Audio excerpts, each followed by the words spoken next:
RFI.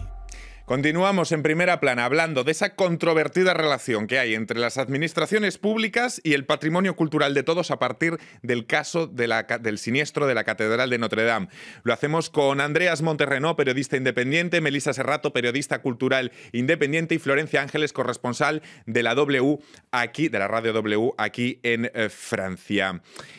Estábamos hablando de ese tema de la masificación turística y cómo puede ser un riesgo para el patrimonio de todos. Melissa, ¿querías añadir algo más o Andrea? Bueno, pues eventualmente sí hay lugares que tienen unas ciertas medidas para conservarlas. Y es que, por ejemplo, tienen, los hemos visto, los guardias de seguridad a la entrada tienen una serie de contadores y cuando llegan a cierto número impiden el paso y hasta que no haya circulación de personas adentro y vuelvan a salir no permiten la entrada de nuevas personas. Hay alternativas como esa que podrían ser interesantes para, evidentemente, evitar tanto peso dentro de un monumento como este que evidentemente estaba desde ya antes al borde de desmoronarse, literalmente. Andrea. Sí, yo creo que siempre ha habido una relación muy estrecha entre turismo y patrimonio por la cuestión económica.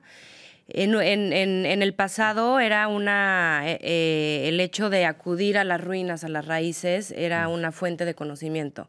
Era fundamental en el desarrollo de los artistas, de los historiadores, los filósofos. Yo creo que ahora con la digitalización de la información, las redes sociales, creo que esa parte patrimonial pasó a ser un espectáculo de entretenimiento y ha perdido esa noción académica que había en el pasado, y esto, desde luego, que ha desgastado a los monumentos. Además también que se tiene que transformar su paisaje y el entorno para que haya acceso y facilidades a los turistas. También hay una banalización del acervo cultural. Bueno, en fin, muchos aspectos que... No sé si podríamos plantearlo esto en términos como si se ha sobrepotenciado la dimensión turístico-económica del patrimonio y no tanto la socioeducativa. O dicho de otra forma, para que me entiendan los millennials, si hay demasiado selfie de patrimonio y poca actividad formativa que incluya en sitios patrimoniales, Florencia. Es que eso lo vemos muchísimo, ¿no? Selfie de patrimonio. Exacto, lo importante es tomarte la foto, que estás allí y que fuiste a París, pero se te preguntan, a ver, cuéntame la historia de esa catedral, de ese castillo. Nadie sabe. O sea, yo creo que desde ahí, no solamente para los turistas, sino para la propia gente que vive en los lugares que tenemos este tipo de joyas arquitectónicas, ¿no? Y patrimoniales, de decir, oye, tienes que educar y decir... Esto es importante, ¿por qué? ¿No? La historia, quién lo hizo, en qué época, ¿no? También cada joya representa lo que en la época se vivía, pero finalmente si no nos educamos, ¿no? Hablo en general, si no estamos educados para esto, tampoco tenemos la educación para cuidarlos, para preservarlos, para decir, ok, desde la sociedad civil, ¿qué puedo hacer para que lo que mi entorno siga y esto que es patrimonio de la humanidad siga justamente preservando año tras año y bueno, de siglos, ¿no? Vamos a continuar hablando de este interesante debate entre educación y patrimonio, pero vamos a repasar antes la historia de Notre Dame porque nos va a dar una visión de lo que ha sido el patrimonio a lo largo de la historia y cómo las diferentes circunstancias políticos y culturales han modificado lo que era Notre Dame. Vamos a verlo.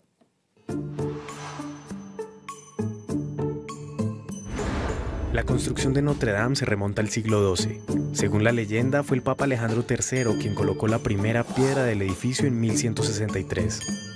4 grandes etapas de obra se dieron hasta mediados del siglo XIII. Primero fueron construidos el coro y sus 2 deambulatorios. Luego, la nave con sus laterales, las tribunas y las bases de la fachada.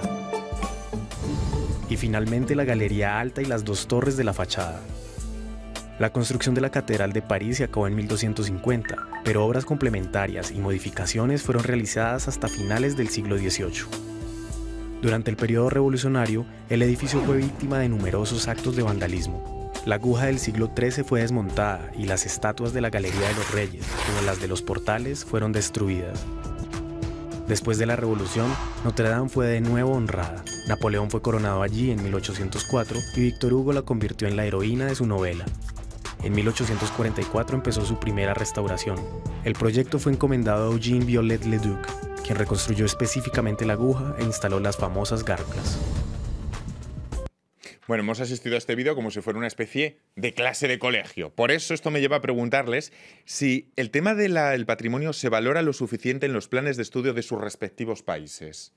No, a ver, Florencia. Mira, en mi modo, ahora sí que en mi ejemplo, en México realmente la educación básica y la educación primaria, que es donde también aprendes a valorar todo esto, la verdad es que no, o sea, sí te enseñan, pero yo creo que hace falta mayor hincapié, ¿no? Sí. Yo me acuerdo que al final de cuentas en la preparatoria tuve una historia que fue privada, tuve una materia de historia del arte y historia de la cultura. Ahí fue realmente donde yo amé a Notre Dame, ¿no? Y donde esta vez que me tocó ver la que se está incendiando fue horrible porque recordé todas esas enseñanzas que me dieron, pero fue ahí donde en lo particular a mí me inculcaron a los 11, 12 años ese amor justamente por la cultura. Y yo creo que desde ahí es importante que en los planes básicos, justamente en la educación primaria, secundaria, se siembre esta semilla en los estudiantes, ¿no? Melissa, ¿cómo fue en tu caso? Sí, estoy totalmente de acuerdo. Evidentemente no es en los primeros años de educación que uno recibe como este acervo cultural y el peso de lo que implica.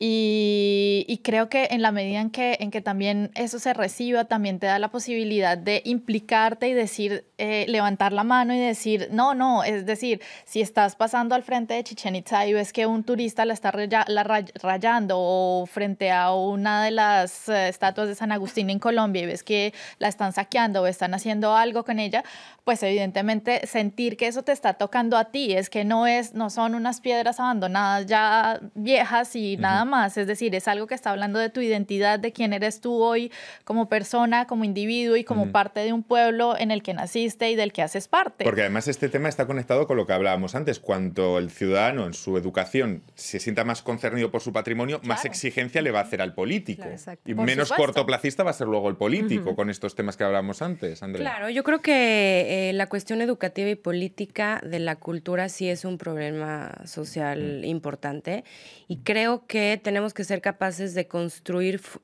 puentes eficaces entre la época contemporánea y nuestro pasado. O sea, la cultura se ha considerado como un accesorio bonito de nuestra sociedad, cuando en realidad es una puerta que nos hace más humanos, que nos hace más conscientes de nuestro entorno y del otro. Aprender a respetar la otredad a través de la cultura, del respeto a su idioma, del respeto a su historia y a la propia, por supuesto. Hemos hablado del patrimonio a partir del caso de un siniestro que era de Notre Dame, pero esta semana, la verdad, ha habido una noticia también positiva en cuanto a patrimonio. Y esa noticia va a ser nuestro personaje de la semana. Encarnado esta vez en una institución. El Museo del Prado acaba de ser proclamado Premio Princesa de Asturias de Humanidades, coincidiendo con su bicentenario en este 2019. La casa de las obras maestras de Velázquez, Goya o El Greco ha sido reconocida, atención, por su labor de conservación y divulgación de uno de los patrimonios artísticos más ricos del mundo. El galardón aprecia su proyección hacia el futuro. Quizá esta sea una de las claves. ¿Cómo debe el patrimonio proyectarse hacia el futuro? Es decir, proyectarse hacia el futuro también significa conectar con los adolescentes. ¿Cómo debe acercarse el patrimonio a los adolescentes? Sí, yo creo que lo decía Andrea. Está conectado con la educación, por supuesto, lo que les planteo. Exactamente, sí. ¿no? Que es muy importante conectar justamente lo que tenemos ahora con las generaciones futuras, ¿no? Cómo decirle a un niño o a un joven que ahorita está tan entrado en Internet y con las aplicaciones y con los juegos, que realmente es importante lo que está viviendo. Y ahí justamente la labor de los museos, ¿no? Como ahora que se le da este premio, porque finalmente también ahí es donde ellos están haciendo esta labor tan importante de destacar el valor de las cosas, destacar el valor de las obras, y también hay siempre estas jornadas, ¿no? A mí me gusta mucho que aquí en Francia, por ejemplo, y bueno, también en México, en Colombia supongo igual, ¿no? Estas jornadas que llevan a los niños al museo y les enseñan desde allí a tener justamente este valor. Es muy, muy importante de la conexión con las generaciones futuras a través de los museos, es clave. O sea, el museo es, yo creo que clave para esa tarea, Carlos. Sí, Andrea. yo creo que, a ver, ya estamos en el futuro. La tecnología, El futuro ya está aquí. ya estamos viviendo.